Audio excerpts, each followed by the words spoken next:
मैं यहाँ पे मेला में आया हूँ, बहुत सारे सभी साथी नेतागण यहाँ पर उपस्थित हैं और बड़े संख्या में लोग उपस्थित हैं।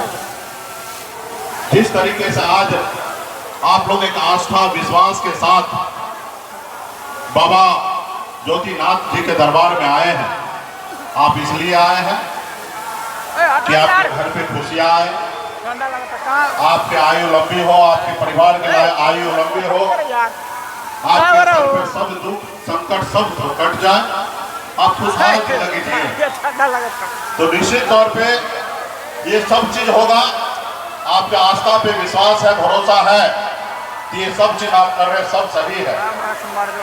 लेकिन बाबा का ही कहना है, बच्चा कर्म करो फल मिलेगा, सही ना? तो प्रभु का ही महिमा है कि सबसे पहले अगर इस संकट से निकलना है, गरीबी से निकलना है, लाचारी से बाहर निकलना है, तो एक रोटी कम खाइए लेकिन अपने बच्चे को पढ़ा लिखा के काबिल बनाइए। जब तक आपका बच्चा शिक्षित नहीं होगा, पढ़े लिखे लोग नहीं होंगे, तो इस संसार में बहुत सारे लोग चालाक हैं, वो उनको अपना गुलाम बना के रखेगा। साथियों, गुलाम बना के रखेगा। इसलिए अपने बच्चे को पढ़ाई लिखाई करके आगे बढ़ाइए। आज देखिए पूरे बिहार में एक निषाद का बेटा कलेक्टर नहीं है, एक एसपी नहीं है। क्यों नहीं है? क्योंकि हमारा समाज पढ़ा लिखा नहीं है।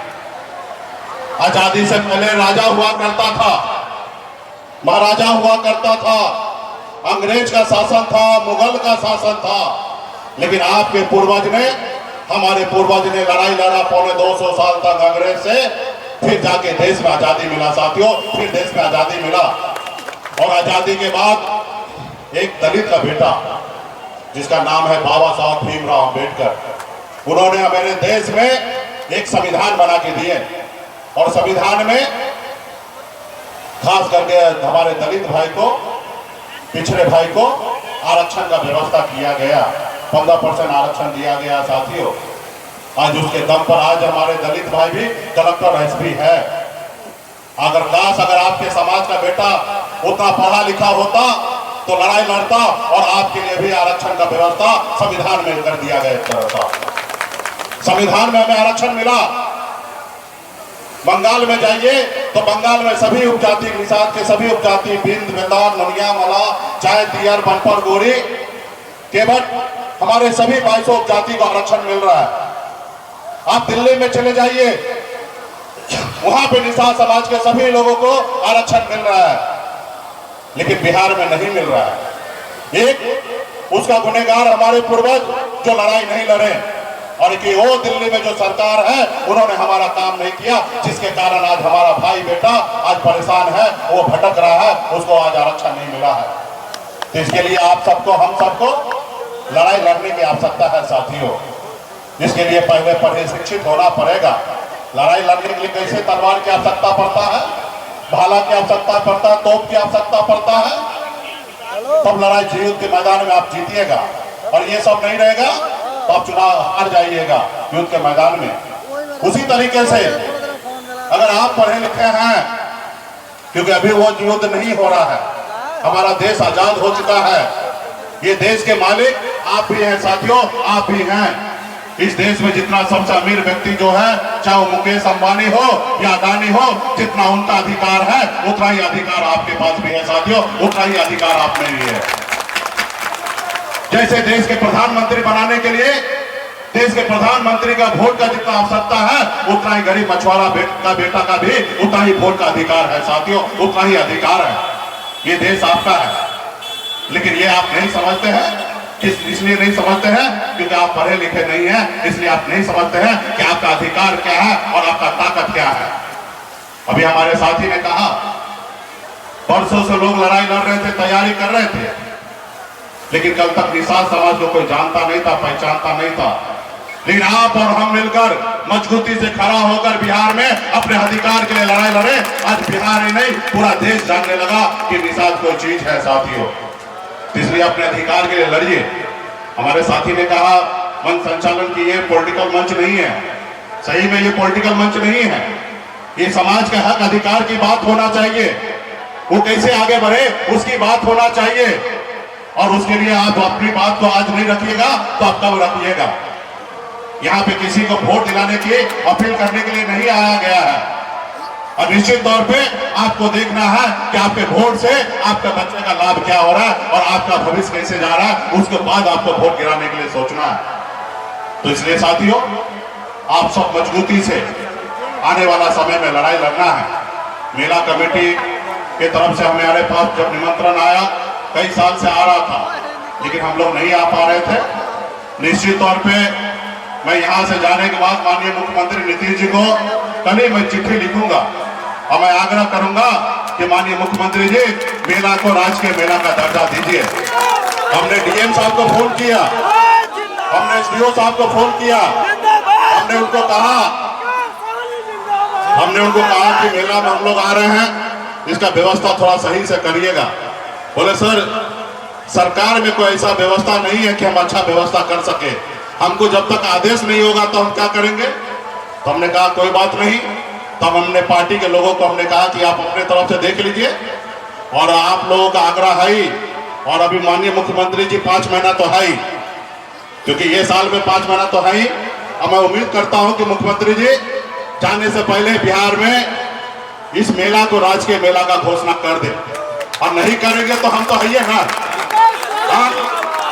2025 में महागठबंधन का सरकार बनाकर और हम सबसे पहला काम करेंगे कि आपके मेला को राजकीय मेला का दर्जा देंगे। कितना एकड़ जमीन है भाई, कितना एकड़ जमीन है मठ का? 12 बीघा। 30 एकड़ ना, तो 60 करोड़ रुपया का बजट से आपका राजकीय मेला का उद्घाटन करेंगे साथियों। अगली बार जब हम आएंगे 60 करोड़ रुपया 60 करोड़ रुपया का विशेष योजना के तहत इसमें शौचालय बन जाएगा, भवन बन जाएगा, अच्छे से मंदिर बन जाएगा। निश्चित तौर पे हम लोग बनाएंगे। हमारे लिए तो यही है आस्था का केंद्र पूजा। तो इसलिए साथियों, ये लेकिन कब होगा? जब आप चाहिएगा तब होगा। आप नहीं चाहिएगा तो कुछ नहीं होगा। हम अकेले कुछ नहीं कर सकते हैं। जब आप सरकार हमको बना दीजिएगा तब हम कुछ कर सकते हैं साथियों, तब कुछ कर सकते हैं।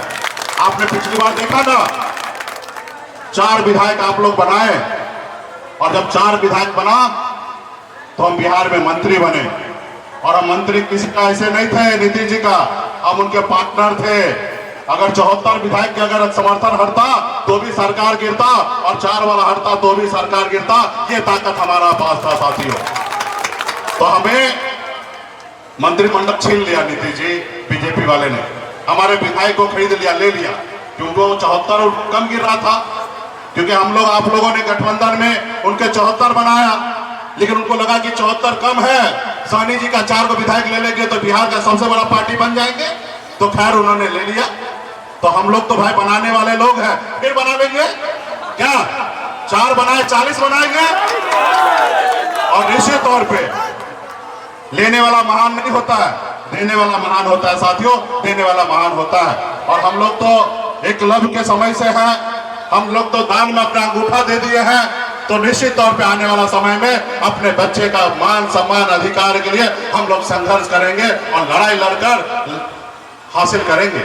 मैं तो मंत्री बन गया था, बॉम्बे में ऐशोआराम की जिंदगी जी रहा था, लेकिन मैं बिहार में आया, देखा कि लोग चांद पे घर बना रहे हैं, लेकिन हमारे लोगों के लिए इस धरती पे घर नहीं है। मैंने बॉम्बे के ऐशोआराम जिंदगी को छोड़कर मैं यहाँ पे आया गया साथियों। आज मेरा एक ही लक्ष्य है कि समाज कैसे आगे बढ़े, हमारा समाज का आने वाला पीढ़ी कैसे आगे बढ़े। आज देखिए, समाज के लोग एक टिकट मांगने के लिए सभी पॉलिटिकल पार्टी के पीछे घूम घूम कर अपनी पूरी जिंदगी बिता देता था, चप्पल खींच लेता था, एक टिकट नसीब नहीं होता था।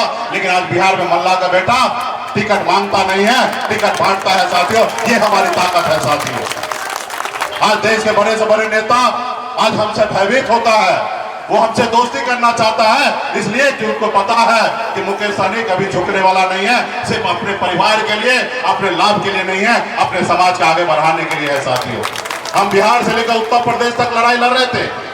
हम मोदी जी या योगी जी जिंदाबाद करते तो मैं भी मंत्री बना रहता, लेकिन हमें ऐसी कुर्सी नहीं चाहिए जिस कुर्सी पर बैठ कर अगर काम नहीं कर सकते तो ऐसे कुर्सी को लात मार देंगे साथियों, ऐसी कुर्सी को लात मार देंगे, अपने परिवार के साथ रहेंगे साथियों।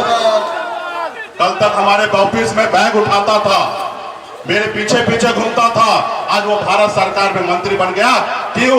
क्योंकि मुकेश सहनी से टकराने के लिए उनको पता है कि किसी निषाद को खड़ा करेंगे तभी हम आगे बढ़ जाएंगे साथियों, तब आगे बढ़े, लड़ाई लड़ सकते हैं। तो ये हमारी ताकत है।